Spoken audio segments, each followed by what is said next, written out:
Hey, in this video I want to talk to you about the 10 fatal flaws that I see holding back 96% of studio owners. Now, this here, it sounds negative, right? It's not for the purpose of being negative, it's for the purpose of actually showing you some of these things that can be changed. And these are the most common things I see holding people back, and it's not their fault, they haven't been trained in this area. And so this video, although we have to write things with catchy clickbaity titles, it is to help you, and there may be one thing in this list that applies to you, there may be 5 or 10. So listen with a open, humble heart and see which applies to you as I break this down. So let's kick off with number 1. But just before I do, if you haven't checked out buildamusicschool.com yet, go check it out, because there's a brand new training over there that we've created called the 3-step framework that exploded my music school from 30 to 2,000 students, and the 3 things that I would change if I had to do it again. It's a really great masterclass, absolutely free, and it is like about an hour 20 packed full of great content and resources. So it's a real note taker. Go check it out.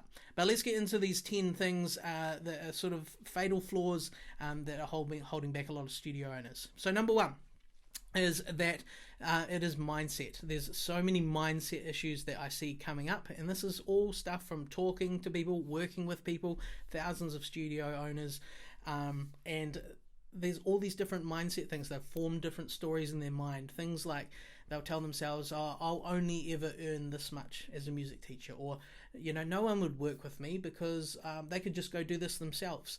Or things like, oh, I need to be like a really charismatic person to be a business owner.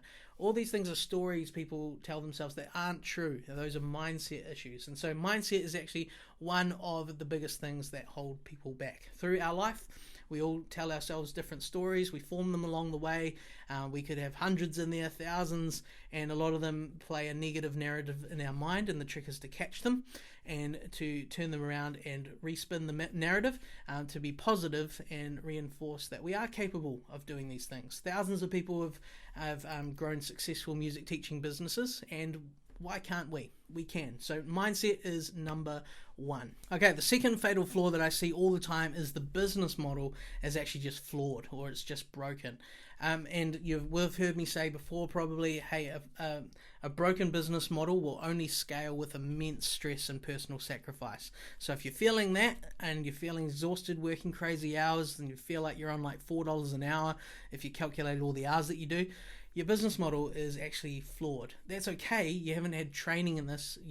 It's okay to not be doing it right, but it's not okay to not change it. You don't want to live like that forever. You want to fix it. And so you have to get out of the old school thinking where, one-on-one 30-minute lessons is all that we should do, because that's what people have always done.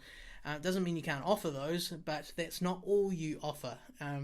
If you're only offering that, you're fighting an uphill battle. And so that's just one aspect of business model. Of course, there's so many other factors, but if your business model is not working, that doesn't mean that you stop and throw it out. It means that you just need to fix the business model. So that's the second flaw. Okay, the third fatal flaw that I see all the time is that cash flow management is like poor to non-existent. Okay, most studio owners could not give you an accurate estimate of how much money they'll have in 3, 4, 7 months from now. That's a really stressful way to run a business if you're just depending on the bank balance and hoping that it all works out, and hopefully at the end of the year there's some profit. That's not safe, and if you have any team members working for you depending on you, then it's actually reckless. So managing your finances really well, having clear budgets, being able to see everything, having it graphed nicely, understanding it really well, that is one of the big things that is missing from a lot of people. And it's okay, no one taught you this when you're studying to be a musician, but you want to get it sorted if you want to grow something beyond yourself. And so that workshop I did mention takes you through all that stuff in buildamusicschool.com. It's on the homepage there. Just grab that, set aside an hour, go through it, take lots of notes, screenshots. It'll really benefit you for the future. Okay, number 4 is that systems and procedures are sluggish and or out of date.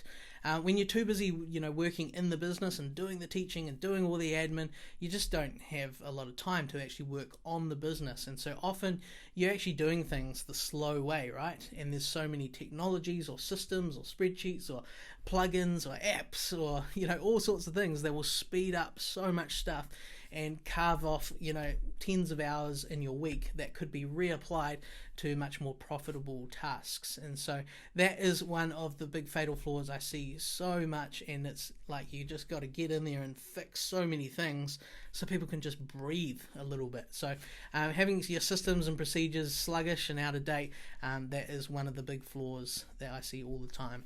Okay, number 5.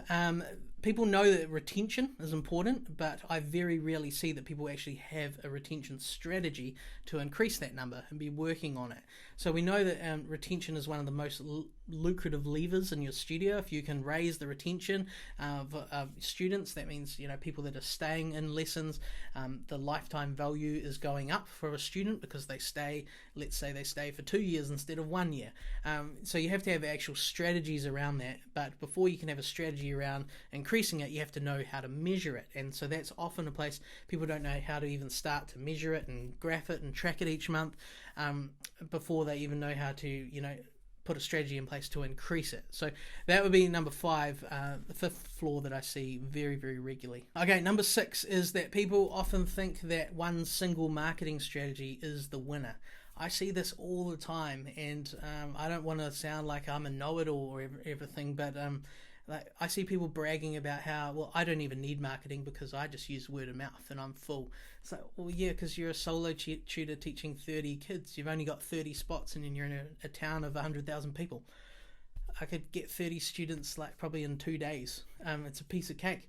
So your theory on marketing is just not relevant to anyone trying to grow a business. Word of mouth marketing is awesome, and that's great, and there's lots of ways we can do it better and invest in it and really scale that, and we've used that, but it's only one piece of the pie.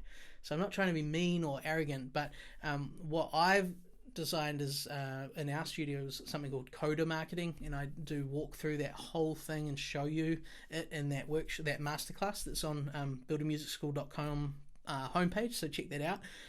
But there's actually a whole bunch of different things you need to be doing if you're trying to really grow, because what if one of those things just went away? Well, you want to have the other things going. So don't think that just one strategy is great. It might not be word of mouth. You might think that it's all Facebook, or it's all Google Ads, or it's all personal outreach.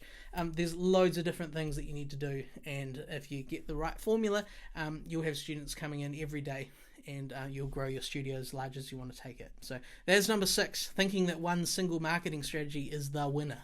Okay, number 7 is not building a team that truly has your back. I see this so often. People, they start to build their teams, and their team becomes their greatest stress, their greatest problems. And there's a lot of strategies and science behind building a great winning team, but that needs to be one of your priorities, that you are building a team that does actually have your back when times get tough, or even if you just want to take a week off, have a holiday. The team actually does rise to the level you need them to operate at, and they really rally behind you, support you, and have your back. They feel part of what you're doing. It's not just a job. They have a sense of ownership, a sense of pride in your studio, the brand, the vision, where you're headed, and you feel like you just have this awesome team of support moving forward. That's something I've been lucky to have as I've grown, not just my studio, but other businesses as well. And people need to know that, hey, those people are out there. They do want to be part of what you're doing, and they do want the job, but you do have to invest in them. You have to train them, you have to build culture, all these sorts of things. And if you want to build something beyond just yourself, you have to build that team that does have your back. So that would be one of the other flaws that I see a lot of the time. Okay, number 8, the 8th fatal flaw that I see all the time is that people don't know how to actually capitalize on their reputation to scale their business. So what I mean by this is, if you are, say, a solo tutor and you're in an area, or even if you're a small academy owner, you've built a reputation, you've built a waiting list of students, you've done a good job, you've probably got a whole bunch of small success stories of students that are now great musicians, and that is awesome and that is great. But what people really struggle with is how to leverage that, that influence that they have, that reputation, and use it to scale their business. So most people can very easily fill their, private timetable, have that, own that job, get that freedom, not ever have a boss again. That's awesome. But what people really struggle to do is to figure out how to leverage that awesomeness they've already built and take it to 50, 100, 500, 1,000 students. So that is one of the flaws I see as well. Too many people would actually just be the most incredible music school owners, be able to build something really awesome and epic and do a great job, but they kind of get stuck doing the private tutoring thing year after year. If you want to do that, because I'm not saying everyone should build a music school, but if you're watching this and wanting to grow, it's probably you. You don't want to get stuck doing the same thing year after year. Okay, ninth fatal flaw is only having one stream of income.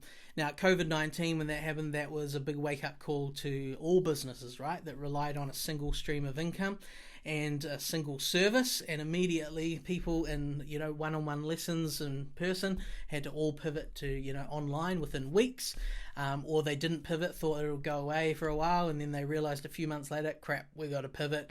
So that was a big change. So that went from having, hey, we have this in-person revenue stream to now we have this online revenue stream. So now they went from, just replacing one with the other. But maybe a lot of them, when things go back to normal, they might pivot and they might have two. So that could be two streams of income. There's loads of different streams of income that you want to have in your studio. Those are just some examples. I won't list them all. You can hear them in other workshops I've done. But you need to think about your revenue as having legs to a stool or a table or a chair. And, hey, if you've only got a stool with one leg or two legs, if that gets taken out, the thing falls apart. But if you've got 7 different streams of income, one leg gets taken out, you've still got something to stand on, you're okay, and that covers you while you rebuild the other one. So only have one stream of income, very, very dangerous. You want to be thinking about how you diversify and add more legs to your stool. Okay, the 10th and final flaw that I see is people not truly understanding the value of professional development and making it a commitment. Musicians are quite generous generally when it comes to spending money on their instrument. Because their instrument, they can see, well, I have my instrument, I can teach on it, I can do gigs, I'm happy to pay for that. That's great. And so that will get them to a certain level. But then when it comes to actually investing in their knowledge, their business, their entrepreneurship, their leadership, their pedagogy, musical teaching training, they tighten up and they're absolute Scrooges for most of them. And that is a flaw. And one of the best things that I ever did, not to brag and say like I'm, the guy to follow for everything, because I get so much wrong, but one of the best things I did was investing in professional development. And I could tell you so many stories of when I bought, a certain course for thousands of dollars, and that allowed me to implement something in my music school that brought in 10 times more. Even different projects that we launched for different revenue streams. There was one I'll tell you about, and I'll actually give you the numbers. There was one course, the most expensive course I think I ever bought for myself, and it was $3,000, and it was only maybe a 12-week course. So $3,000 for a 12-week course, quite a lot of money.